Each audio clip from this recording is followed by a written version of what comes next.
नमस्कार, आप देख रहे हैं 9 भारत समाचार। नमस्कार, आप देख रहे हैं नवभारत समाचार। मैं हूं नेहा राठी। आइए देखते हैं आज की बड़ी खबर। भाजपा के राष्ट्रीय अध्यक्ष नितिन नबीन आज अपने उत्तराखंड दौरे के तीसरे दिन सिन्हीवाला में मौजूद शिवालिक कॉलेज के एकेडमिक कॉन्क्लेव विकसित भारत 2047 कार्यक्रम में पहुंचे। कार्यक्रम में मुख्यमंत्री पुष्कर सिंह धामी, उच्च शिक्षा मंत्री धन सिंह रावत, प्रदेश अध्यक्ष महेंद्र भट्ट सहित बड़ी संख्या में पार्टी नेता, स्थानीय विधायक और कार्यकर्ता मौजूद रहे। कार्यक्रम में पार्टी अध्यक्ष का भव्य स्वागत किया गया। इस दौरान मुख्यमंत्री पुष्कर सिंह धामी ने कहा कि प्रधानमंत्री नरेंद्र मोदी के नेतृत्व में शिक्षा क्षेत्र में देश से अभूतपूर्व सफलता हासिल की। इस मौके पर राष्ट्रीय अध्यक्ष नितिन नबीन ने कहा कि देश में स्टार्टअप का बेहतर सिस्टम तैयार हो रहा। देश के प्रधानमंत्री के नेतृत्व में सरकार युवाओं की ऊर्जा को सही दिशा देने का काम कर रही। भाजपा अध्यक्ष ने कहा कि डिजिटल क्रांति के रूप में भारत आगे बढ़ रहा है। चारधाम में बेहतर व्यवस्थाओं, यूसीसी को लागू करने और होम स्टे से रोजगार के अवसर शुरू करने पर भाजपा अध्यक्ष ने उत्तराखंड सरकार की सराहना की। 55 करोड़ से अधिक लोग बैंकिंग व्यवस्था से जुड़े हैं। रक्षा का क्षेत्र हो, विज्ञान का क्षेत्र हो, कृषि, स्वास्थ्य, शिक्षा, ऐसी तमाम आधारभूत संरचना विकास का क्षेत्र हो, या अंतरिक्ष विज्ञान से जुड़े हुए भी यहाँ पर बहुत लोग बैठे हैं, भली भांति जानते हैं।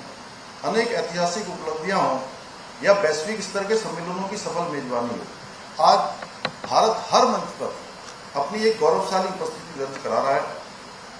भाइयों बहनों, आत्मनिर्भर, आधुनिक, समृद्ध और विकसित भारत के निर्माण में शिक्षा व्यवस्था की अपनी बहुत बड़ी महत्वपूर्ण भूमिका है। इसी उद्देश्य को ध्यान में रखकर आदरणीय प्रधानमंत्री जी के नेतृत्व में केंद्र सरकार ने नई शिक्षा नीति लागू करने का प्रावधान किया था।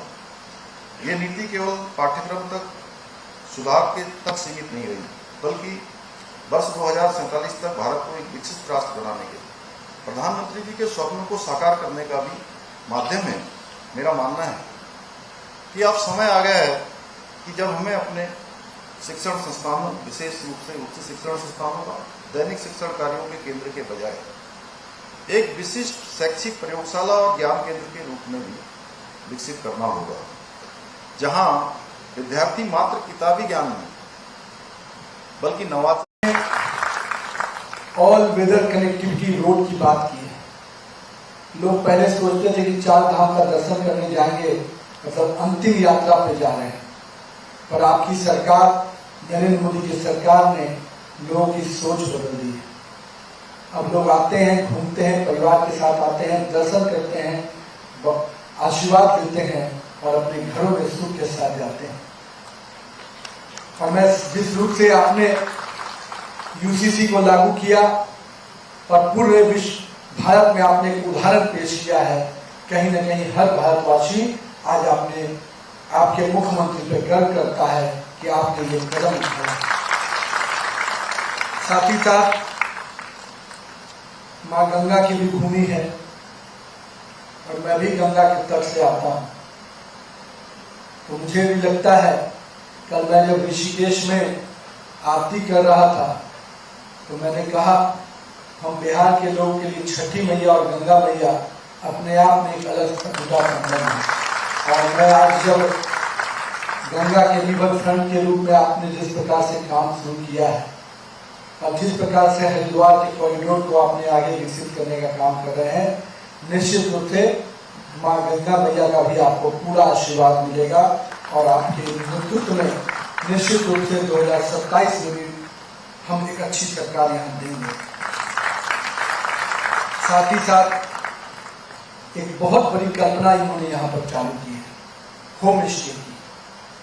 अब सोचिए, इस होम स्टे से यहाँ के परिवारों को पूरे 6 महीने के लिए एक अच्छा व्यापार और व्यवसाय मिलता है और साथ ही साथ अतिथि जो बाहर से आते हैं उनको अच्छा आतिथ्य मिलता है। कहीं न कहीं ये भाव हमारे इस देव के पवित्र भूमि से हमें अलग करता है।